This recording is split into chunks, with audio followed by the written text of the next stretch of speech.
Hello everybody. मैं हूं नूर अली खान। मैं एक स्क्रिप्ट राइटर हूं। मुंबई में रहता हूं। तो फ़िलहाल तो अभी एक ग्रामीण इलाके में हूं, गांव में। यहां पर अभी शिफ्ट हुआ हूं। अभी अभी कुछ करीबन मुझे 5 साल हो गए यहाँ पर। आप देख सकते हो मैं कहाँ बैठा हूँ। हरा भरा बरसात का मौसम है, हरा भरा इलाका है, मैदान है। और मैं एक विकलांग व्यक्ति हूँ। देख सकते हो मैं किस तरह बैठा हूँ। आप सोच रहे होंगे मैं इस तरह क्यों बैठा हूँ, कैसे वीडियो बना रहा हूँ। तो मुझे बैठने में थोड़ा प्रॉब्लम है। मैं अपनी इस बाइक पर बैठा हूँ जिसको ये 4 टायर होते हैं, एक्टिवा। शायद आप लोगों ने देखी होंगी। मैंने हाल ही में एक स्टोरी लिखी है जिसका टाइटल है heaven and hell. Heaven and hell मैंने इसलिए उसका टाइटल रखा है। एक वास्तविक स्टोरी है, वास्तविक घटनाओं पर आधारित है। स्टोरी फिल्म है। उसमें हर एक चीज़ है, मतलब जैसे कि जो भी एलिमेंट्स एक फ़िल्म में ज़रूरी होता है, कॉमेडी, एक्शन, ड्रामा वगैरह सब कुछ। लेकिन एक स्टोरी, एक फ़िल्म, एक मतलब जैसे कि अभी कुछ सिखाती है, जैसे कि ज़िंदगी में कुछ करने का, कैसे मतलब लाइफ स्टाइल है लोगों की। और हर एक आदमी की एक लाइफ स्टाइल होती है और वो एक स्टोरी होती है। हर एक आदमी की, हर एक इंसान की एक लाइफ की एक स्टोरी होती है, फ़िल्म की तरह। और एक फ़िल्म की तरह वो सबको याद रहती है, किसी कोई भूल जाता है। तो इसी तरह मैंने एक वो रियल स्टोरी लिखी है जिसका टाइटल है heaven and hell. Heaven and hell का मतलब तो आप लोग समझ ही गए होंगे। नहीं समझे होंगे तो मैं बता देता हूँ। जन्नत और जहन्नम, नर्क और स्वर्ग। ये टाइटल मैंने ऐसे ही नहीं दिया है, क्योंकि ये इस चीज़ को दर्शाता है जैसे कि गरीबी और अमीरी। अमीरी में रहने वाले लोग किस तरह अपने लाइफ को एंजॉय करके भी, मतलब उनकी लाइफ किस तरह हेल हो रही है, हेल बना लेते हैं वो लोग। और एक गरीब इंसान है, मिडिल क्लास, वो किस तरह मतलब अपनी लाइफ को पोवर्टी और मतलब गरीबी और लग्जरी लाइफ को किस तरह एंजॉय करता है। ये तीन आवारा दोस्तों की सच्ची कहानी है, बिल्कुल सच्ची कहानी है। मैंने खुद मतलब मेरी आंखों के सामने हुआ ये सब जो घटनाएं घटी, मेरी आंखों के सामने मैंने वही लिखा है। ऐसा नहीं कि कुछ भी उठाया और लिख दिया। जो कुछ मेरे आंखों के सामने हुआ मैंने लिखा। तीन आवारा दोस्त होते हैं। फिल्म का वन लाइनर कुछ इस तरह है। वन लाइनर मैं आपको सुनाता हूँ। जैसे कि आपने शोले फिल्म तो देखी होंगी, लेकिन शोले फिल्म से ये बिल्कुल अलग है। शोले और इसका कोई लेना देना नहीं है। शोले फिल्म की स्टोरी बहुत अलग है। गब्बर वगैरह वो सब बहुत अलग चीज़ है। बिल्कुल भी मतलब उसका कोई लेना देना नहीं है इससे। ये बिल्कुल ही अलग स्टोरी है। लेकिन गब्बर उसमें होता है, उसके दोनों हाथ नहीं होते। और इसमें एक मतलब मेरी तरह ही एक अपाहिज इंसान होता है, लड़का। और वो उसके एक दो आवारा दोस्त होते। अब वो अपनी शॉप पर बैठता है, तो एक आवारा दोस्त है कोई, जिससे उसकी अभी दोस्ती नहीं हुई, आता है और उससे मजाक मस्ती करता है। कॉमेडी हो वहाँ पर, एक सीन है कॉमेडी, 2-3 सीन है, एक दो। फिर उसके बाद में और एक आवारा दोस्त आता है और वो दोनों एक दूसरे को घूर कर देखते हैं और चले जाते हैं। फिर वो दूसरा जो आया होता है यही चला जाता है और वो वहाँ पर रहता है। वो उसकी वो स्टोरी सुनाता है, जो पहले चला गया उसकी लाइफ स्टोरी सुनाता है। कैसे वहाँ पर मतलब नरेट करता है उसकी वहाँ पर स्क्रीन प्ले चलता है, उसकी लाइफ स्टाइल, उसकी लव लाइफ वगैरह वगैरह। छोटा सा 2-3 सीन है, वो ख़त्म होता है। फिर एक गुंडा आता है वहाँ पर। गुंडा आता है, उसको जो अपाहिज इंसान रहता है दुकान पर बैठा हुआ शॉप पर, उसको तकलीफ़ देता है, हफ्ता वगैरह मांगता है फुकट में, मतलब खाने को, सिगरेट वगैरह पीने को मांगता है। मतलब हफ्ता वसूली, भाईगिरी जैसे दादागिरी ऐसे ही करता है। फिर उसके बाद में वो होता है, फिर ये दोनों तीनों की दोस्ती हो जाती है। फिर वो हायर हो जाते हैं उनसे, उनको हायर कर लेता है। हायर होता है, करता नहीं है वो, खुद ही दो जो जो आवारा दोस्त है वो उससे हायर हो जाते हैं। वो कहते हैं आप हमारा ये डिमांड पूरा करो, जो हमारा नशा है जो हम करते वो आप पूरा करो, हम आपको प्रोटेक्शन देंगे। फिर तीनों की लाइफ स्टाइल मतलब जो चलते हैं, जैसे दोनों तीनों का एक दोस्त रहता है, वो बहुत ही ज़्यादा अमीर होता है, वो रॉयल जैसे स्टाइल, रॉयल फैमिली से रहता है। वो तीनों को बहुत लाइक करता है, वो भी आता है वहाँ पर, उनको घुमाता है, मतलब उसको भी कुछ चीज़ चाहिए रहता है वहाँ पे, जो नशा मिलता है वहाँ पर, वो लेने के लिए आता है। तो उससे उसकी तो उन लोगों की दोस्ती होती है। फिर ये तीनों दोस्त लोग उसके साथ में, मतलब पूरी गरीबी और अमीरी को, मतलब तीन दोस्त लोग कैसे एंजॉय करते हैं, किस तरह इन लोगों की लाइफ में क्या क्या वहाँ पर घटित होता है, कि किस तरह तीनों की लव लाइफ किस तरह होती है, एक्शन किस तरह का, फाइटिंग किस किस से लड़ाई होती है, किससे कैसे अनबन होती है तीनों की। फिर वो अपाहिज इंसान से अपनी कहानी वो अलग बताता है, मतलब वो किस तरह उसकी लाइफ गुजरी, किस तरह वो अपाहिज है, उसको होना पड़ा, किसकी गलती थी, डॉक्टर की लापरवाही थी या फैमिली वालों की लापरवाही थी, क्या क्या हुआ उसके साथ में वो सुनाता है। उसके पिताजी कैसे थे, वो के पिताजी की भी एक हीरो की। फिर उसकी माँ मिलती है। जैसे कहानी ड्रीम में ही शुरू है, चालू है, मतलब ड्रीम चल रहा है स्क्रीन पे ले, आप समझ रहे हो, ड्रीम के अंदर ड्रीम है। ऐसा कोई फिल्म में हुआ नहीं है, पहली बार होगा। जैसे कि मैं अपनी कहानी सुना रहा हूँ कि ऐसा ऐसा मेरे साथ हुआ, ऐसा ऐसा हुआ, हम लोग घूमने गए थे, वापस आए। फिर माँ मिलती है, माँ रोती बैठती है, रोती हुई दिखती है, तो वो पूछता है कि वो दूसरी औरत पिताजी के गले कैसे पड़ी, क्या हुआ, मैं कैसे अपाहिज हुआ। तो फिर वो माँ अपनी स्टोरी शुरू कर देती है, वहाँ से अलग है, स्क्रीन प्ले अलग चला जाता है, माँ के ड्रीम में चला जाता है, ड्रीम के अंदर ड्रीम। पहले ही मैं अपनी स्टोरी सुना रहा हूँ, फिर माँ मिलती है, माँ अपने ड्रीम में लेके जाती है। ऐसा मतलब मैं कोई फिल्म में अभी तक देखा नहीं, आप लोग शायद देखोगे होंगे तो पता नहीं।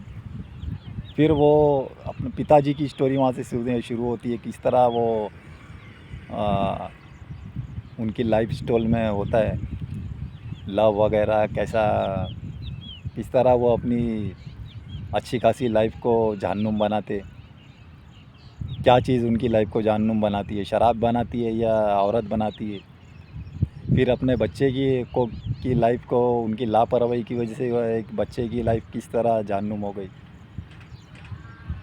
और बहुत सी बातें हैं इसके अंदर, इतनी इतनी कहानी है कि मैं आपको क्या बताऊँ। कॉमेडी तो ऐसी ऐसी कॉमेडी है, आज तक किसी ने टीवी पे देखी होंगी ना मोबाइल पे, न कोई बना ही नहीं सकता, क्योंकि वो सब रियल है यार। ये मेरी आंखों के सामने हुआ है, इस तरह समझ लो कि कोई बना ही नहीं सकता है। वो जो बना सकता है वो सब चले गए समझो। कोई कोई भगवान को प्यारे हो गए, अल्लाह को प्यारे हो गए, कोई है तो वो बोलने के लायक नहीं रहे, वो कंटेंट बना नहीं सकते। मैंने जो देखा है, मैं कंटेंट बनाता हूँ, तो मेरा काम ही है कंटेंट बनाना, लिखना, तो मैंने लिखा है। ऐसी ऐसी कॉमेडी है कि मतलब कोई बना ही नहीं सकता है। पब्लिक लीड़ के हंसेंगी ज़मीन पे, ऐसी ऐसी कॉमेडी है। कॉमेडी और फाइटिंग, जो भी रियल हुआ है वही लिखा हूँ मैं।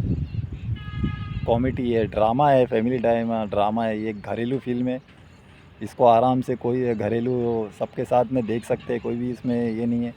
हाँ है, आइटम सॉन्ग है उसमें एक, वो तो भगा कर देख सकते हैं। और दूसरा, इसमें कोई भी ऐसा कुछ है ही नहीं कि किसी को बुरा लगे। अच्छा ही लगेगा हर एक को। और वैसे भी लोग आजकल साउथ की फिल्में, साउथ की जो है कॉपी देख देख के लोग बोर हो गए।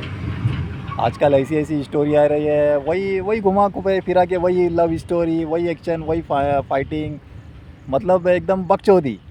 एक फाइट मार रहा है तो बंदा जो विलन है वो 100 फीट जाकर गिर रहा है, पैर मार रहा है तो ज़मीन फट रही है। अरे क्या है ये? पब्लिक को चाहिए, मैं पब्लिक के बीच में रहता हूँ, पब्लिक क्या मांग रही है? पब्लिक चाहती है कुछ रियल, समझ रहे आप? जैसे कुछ सीखना, उससे सीखना चाहिए कुछ, जो प्रेरणा देती हो ऐसी स्टोरी, जिसमें स्टोरी हो कुछ समझ में आए, जिसमें कोई बकचोदी ना हो, जो रियल लगे, मतलब रियल लगे कि वाकई में रियल है, स्टोरी है। जैसे कि साउथ की बहुत सी फिल्में देखी होंगी आपने, स्टोरी है, स्टोरी फिल्में रहती है, उसमें रहता है सब कुछ, मिर्च मसाला जो भी पब्लिक पसंद करती है, लेकिन एक स्टोरी बोलती है वो, ऐसी स्टोरी है। लेकिन आज का मैंने बहुत से डायरेक्टर प्रोड्यूसर को मेल किए, कहीं से भी मुझे रिस्पांस मिला नहीं। और मैं तो ऐसा हूँ, आप लोग देख सकते हो, अपाहिज इंसान हूँ मैं स्ट्रगल कर नहीं सकता ज़्यादा, ना किसी से के साथ ज़्यादा मैं चल फिर सकता हूँ, लेकिन किसी से के पास मतलब मैं जा नहीं सकता, मजबूर इंसान हूँ मैं। अभी कई लोगों के पास स्क्रिप्ट है, लाखों लोग, करोड़ों लोग होंगे, उनके दरवाजे के सामने खड़े रहते होंगे, लेकिन मैं उस तरह मैं कर ही नहीं सकता ना। अपाहिज इंसान किस तरह स्ट्रगल करेगा? ज़्यादा से ज़्यादा क्या करेगा? 2-3 राउंड मारेगा, उससे ज़्यादा तो नहीं मारेगा। जो भी बड़े प्रोडक्शन है, जैसे कि सलमान खान के प्रोडक्शन है, बिग वुमन का, आमिर खान, शाहरुख खान है, बड़े बड़े मतलब करण जौहर है, सबके पास, करण जौहर है उनके, वहाँ पर भी मैंने मेल किया, सब जगह मेल किया। कुछ लोगों ने बोला हम इन हाउस की फ़िल्में लेते, स्टोरी लेते, किसी ने कुछ अलग बोला, किसी ने बोला कि हम इस प्रोजेक्ट पे, मतलब हम कुछ अलग प्रोजेक्ट पर काम कर रहे हैं, ऐसी ऐसी मतलब बातें हुई। अब इन हाउस की जो फिल्में जो लेते, अब वो चल तो रही नहीं है। आजकल आप लोगों ने तो देखा है, अभी आप लोग देख ही रहे हो फिल्म इंडस्ट्री का कैसा हाल है। जब से कोरोना काल लगा था, उससे पहले से ही मतलब फिल्म इंडस्ट्री का उल्टी गिनती चालू हो गई, मतलब गिरना शुरू हो चुकी थी। और अभी तो बिल्कुल मतलब ख़त्म होने की कगार पे है भी फिल्म इंडस्ट्री, क्योंकि लोगों को वो कंटेंट ही नहीं मिल रहा है जो लोग देखना चाहते हैं। लोग फिल्में देखना बंद कर रहे हैं। फिर सीरीज़ आना शुरू हुई, सीरीज़ के बाद अब लिरिक्स क्या बोलते हैं मैं सुना। अभी जावेद हैदर साहब एक एक्टर है जो कम से कम 7 साल की उम्र से काम कर रहे हैं। जावेद हैदर साहब एक्टर है, बहुत बड़े माने जाने माने एक्टर है। उनसे मैं कम से कम 4-5 बार मिल चुका हूँ, लेकिन वो साइड एक्टर है, छोटे मोटे एक्टर है, करते हैं वो। ऐसा नहीं कि मतलब कोई उनका फिल्म में कोई मेन किरदार नहीं है, मेन किरदार निभाते हैं। पूरी पूरी फिल्म के में उनके सीन है, एक्शन के उन्हें काम किया हुआ है, लेकिन लोग उनको जानते ही नहीं। अभी मैं कितने लोगों को बोलता हूँ कि मैं जावेद हैदर से मिला हूँ, ये लो देखो मेरा उनके साथ सेल्फी है, तो लोग बोलते हैं कौन है ये, कौन जावेद हैदर? मतलब लोग पहचानते ही नहीं है, छोटे मोटे मतलब साइड एक्टर को लोग उसी को पहचानते हैं जो मतलब हाई फाई, मतलब सुपर स्टार है वगैरह है, हीरोइन है वगैरह है खूबसूरत। लोग इनको जानना पहचानना चाहते हैं, साइड एक्टर विलन लोग इन लोग जैसे हम लोग जैसे आम ज़िंदगी जी रहे घूमते हैं, वैसे ही वो भी घूम रहे। उनसे कोई आके ये नहीं बोलता कि अरे मैंने आपको देखा था, आप टीवी में दिखे थे, मुझे फिल्म में दिखे थे, ऑटोग्राफ दीजिए, ऐसा कुछ नहीं है। आम इंसान के जैसे, और बहुत अच्छे इंसान है वो जावेद हैदर साहब, बहुत है, बहुत ही अच्छे इंसान है। मैं उनसे पर्सनली मिल चुका हूँ 5 बार, और उनका नेचर बहुत अच्छा है। ऐसा मैंने अभी तक, आज तक मुझे कोई इंडस्ट्री वाला ऐसा मिला नहीं कि जिसने मुझे इतनी इज्जत दी है, इतनी अच्छे से मुझे समझाया, टीच किया। बहुत बहुत कुछ उनसे मैंने सीखा। उन्होंने भी लेकिन एक बात बोली कि देखो मेरे मेरे भरोसे पर मत रहो। जो बड़े बड़े मतलब जैसे कि मैं सोचा था वो मेरे लिए जाएंगे, जैसे आमिर खान, सलमान खान, उनसे मतलब अपॉइंटमेंट लेंगे और मेरे लिए करेंगे। लेकिन बात ऐसी है कि जो बड़े बड़े स्टार और बड़े बड़े जो प्रोडक्शन कंपनी है, और ये जो मेरा जो प्रोजेक्ट है, ये इतना भारी प्रोजेक्ट है, इसमें चारों खान जो है इसमें मेंशन किए हुए हैं। चारों खानों को मैं एक साथ एक ही फिल्म में लाना चाहता हूँ। और मैंने ये ऐसे ही नहीं लाया, मतलब ऐसे ही उनको मेंशन नहीं किया। जो कैरेक्टर उन पर शूट करते, जो कैरेक्टर थे मेरे सामने, उस पर वो चारों ही शूट करते, इसीलिए मैंने चारों को मेंशन किया। और मैं हूँ नूर अली खान, मैं हूँ पांचवा खान। और इसमें बहुत से, अभी चार नहीं समझो, अगर मैं करता हूँ, मैं भी करता हूँ उसमें, तो 5 हो जाएंगे। और इसमें और भी एक दो खान हैं, और 4 तो फेमस है, आप लोग सब लोग जानते हो, जिसको सलमान खान है, शाहरुख खान है, आमिर खान है, सैफ अली खान है, ये चारों भी है। जो आवारा दोस्त लोगों की जो मैं बात कर रहा था, उसमें जो दोनों है, शाहरुख खान और सलमान खान। और आमिर खान का इसमें इस पिक्चर में दो सीन है, बहुत ही अच्छा सीन है, उन बढ़िया 2 सीन है इसमें। और सैफ अली खान भी साहब भी इसमें है। तो ये प्रोजेक्ट हो जाता है कुल मिलाकर 350-500 करोड़ का ये प्रोजेक्ट है। तो ये मामूली प्रोजेक्ट नहीं है, इसमें बड़े बड़े प्रोजेक्ट प्रोड्यूसर की ज़रूरत पड़ेगी, प्रोडक्शन की, जिसमें मतलब और जैसे कि शाहरुख खान और सलमान खान है हो गए, ऐसे एक दो को पार्टनरशिप करके ये करना पड़ेगा, या वो अकेले भी कर सकते कोई उसमें से एक। बड़े प्रोडक्शन का काम है ये, छोटे प्रोडक्शन का काम नहीं है। जो मैंने बनाया हूँ वो चीज़ छोटे प्रोडक्शन का बस की बात नहीं, ये बढ़िया काम है। और कोई अगर दूसरा ये करता भी है, तो चारों को अफोर्ड करना उसके बस की भी बात होना चाहिए। 4 खान हीरो, बड़े स्टार। तो इसलिए जो जो उनका जो कंपनी है, सलमान खान वगैरह, आमिर खान, इनकी जो प्रोडक्शन कंपनी है बड़ी बड़ी, यही है वो काम कर सकती है। लेकिन मैं उन तक पहुंच ही नहीं पा रहा हूं। तो आप लोगों की गुजारिश है कि मेरा ये वीडियो वायरल करे, उन लोगों तक पहुंचे, और मुझे कुछ रिस्पांस मिले, मैं भी कुछ उनको अपना आइडिया दे पाऊँ, उनके सामने बैठ पाऊँ, या कोई आए। मैं ज़रूरी नहीं है कि मैं ही उनके सामने बैठूँ जाकर, नहीं तो कोई क्या समझेगा, या वो समझेंगे, या कोई और समझेंगे कि मैं दान मांगने के लिए आया हूँ, या मेरी हालत ऐसी है, गरीब हूँ, अपाहिज हूँ, तो मैं कुछ दान मांगने आया हूँ। ऐसा कुछ नहीं है, मुझे दान चाहिए नहीं, मैं खुददार इंसान हूँ। मैं डोनेशन और दान वगैरह लेता नहीं, कोई देगा भी तो मैं लेता नहीं। कम मुझे कोई लाख रुपया भी, 5 लाख रुपया भी ऑफ़र करेगा कि मैं देता हूँ, मुझे, मैं तुझे दान करता हूँ, तो मैं उसे मना कर दूँगा। मैं उसको ये बोलूँगा कि भाई आपके पास कुछ काम होगा तो मुझे दो, मैं अपाहिज हूँ, गरीब हूँ, लेकिन मैं अपना मेहनत का मतलब खाता हूँ। मुझे भीख लेने, पता नहीं, अजीब ही होता है, मतलब ज़मीर गवारा नहीं करता। क्या बताओ आपको, एकदम अजीब फील होता है। मतलब मैं नहीं कर सकता, दान वगैरह मैं नहीं ले सकता। हाँ, काम मैं ले सकता हूँ, या उनसे लोन के हिसाब से ले सकता हूँ कि मैं आपको लौटा दूँगा, ज़बान देता हूँ। एक पठान की ज़बान है, जो लिया है मैं लौटाऊँगा आपको, बस ये कर सकता हूँ मैं। दान मैं नहीं ले सकता। तो उनसे अगर मुलाकात हो और करूँ, मैं अपना काम कर सकता हूँ मतलब। लेकिन ये मेरे लिए बहुत मुश्किल काम है। अभी आप लोग देखो, आप लोग मेरा वीडियो देख रहे हो, आप लोग अगर मेरे बारे में सोचते हो ज़रा भी, अगर रत्ती बराबर भी आप लोगों के दिल में है, तो आप लोग मेरी मदद कर सकते हैं। ये वीडियो वायरल करके शाहरुख खान को टैग करे, सलमान खान को टैग करे, आमिर खान को टैग करे,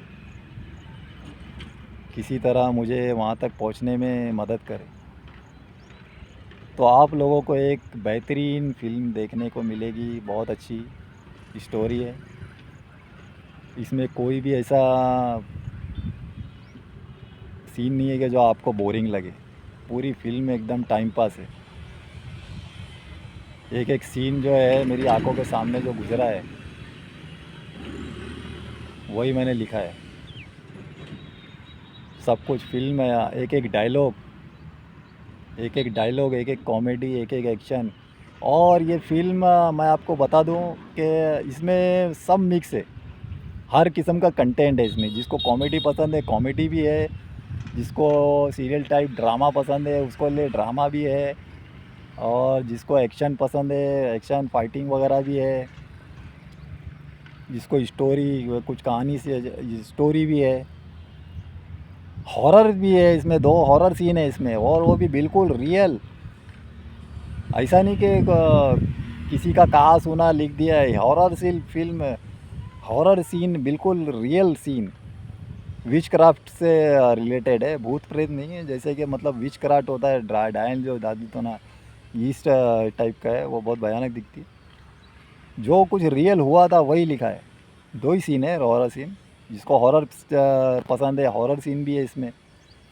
बहुत कुछ है इसमें। मैं अभी अब आपको क्या बताऊँ, पूरा डिटेल में मैं बता नहीं सकता। पूरी अभी स्टोरी तो आपको सुना नहीं सकता है। उसके कम से कम 117 पेजेस है, और पूरा सुनाने का ऑर्डर भी नहीं होता है। और मैं आपको बता दूँ, ये रजिस्टर्ड फ़िल्म है। मैंने रजिस्ट्रेट किया इसको, इस स्क्रिप्ट को लिख कर रजिस्टर करवाना पड़ता है SWA से, ऑफिस में। वहाँ पर मैंने लिख कर रजिस्टर करवाया हुआ है। इसका एक एक डायलॉग, इसका टाइटल सब कुछ रजिस्ट्रेड है। कोई कॉपी नहीं कर सकता है। ये कॉपी करेगा तो फंस जाएगा। और क्या बोलूँ आपको, अभी बहुत परेशान हूँ। ये मेरा पहला प्रोजेक्ट है, पहला ही प्रोजेक्ट है। उन्होंने जावेद हैदर साहब ने बोला कि और 1-2 प्रोजेक्ट बनाओ, कि आपके पास 4-5 आइटम होना चाहिए। मतलब स्टोरी फ़िल्म का, कॉमेडी फ़िल्म का, हॉरर फ़िल्म का, ऐसे 4-5 चीज़ें बनाओ आप। सबकी पसंद अलग अलग होती है। उनका भी बोलना सही है, बिल्कुल सही बोला उन्होंने, गलत नहीं बोला। सबकी पसंद अलग अलग होती है। अब जिसको ये ज़रूरी नहीं है कि जो मुझे पसंद आ रहा हो आपको पसंद आ रहा हो, तो वो तीसरे आदमी को भी पसंद आए। सबकी पसंद अलग अलग होती है। वो सामने वाले ने बोला मुझे तो हॉरर में बनाना था, हॉरर चाहिए, तो मैं कहाँ से दूंगा? मेरे पास तो एक ही प्रोजेक्ट है। तो उस पर भी मैं अभी काम कर रहा हूँ। लेकिन यकीन मानो, बहुत ही अच्छा प्रोजेक्ट मैंने बनाया है। इंडस्ट्री ख़त्म होने की कगार पे है। फिल्में आजकल लोग देख रहे नहीं है, पता नहीं क्यों। लोगों को एक नफ़रत सी होने लगी है, मतलब स्टार्स पे भी। और पता नहीं कुछ है, इसकी भी कुछ पर्सनल वजह है, वो अभी मैं बता नहीं सकता कैमरे पे। वो मैं उनको ही बताऊंगा जिससे मिलूँगा। तो अगर ये फ़िल्म बनती है मेरी स्टोरी पर, तो ये लोगों को वापस से बांधने का काम करेगी। लोगों को जो भी है भेदभाव जिसमें हो गया है, या कुछ भी ऐसा जो फ़िल्म से या इंडस्ट्री से नफ़रत हो गई है, तो वापस से वो नफ़रत प्यार में बदल सकती है। आप लोग सोच रहे होंगे मैं बार बार थूक रहा हूँ, कहाँ थूक रहा हूँ, मैं घर में नहीं बैठा हूँ। ये एक यहाँ पर जो बिल्कुल सामने जो मेरे दिख रहा है, एक पार्क है, वाटर पार्क है। मतलब जब बच्चे लोगों का जो गार्डन वगैरह होता है, उस टाइप का है। और ये उसके सामने ग्राउंड है। यहाँ पर मैं बैठा हूँ, आराम से बैठा हूँ यहाँ पर। जब भी मुझे कुछ ऐसा लगता है, सुकून की ज़रूरत होती है, तो मैं यहाँ कर बैठता हूँ। यहाँ आकर सोचता हूँ कुछ। बहुत अच्छी जगह है, अच्छा लगता है मुझे यहाँ बैठने। तो ठीक है, बाकी की बातें फिर मिलेंगे, फिर करेंगे। मैं हूँ नूर अली ख़ान, एक फ़िल्म राइटर। याद रखिएगा, दुआ की दरख्वास्त, दुआओं में याद रखना। सलाम, नमस्ते, सत श्री अकाल। फिर मिलेंगे एक नई प्रोजेक्ट में, गुफ्तगू करेंगे। या इसी के बारे में आगे कुछ हम डिस्कस करेंगे। अभी के लिए बाय।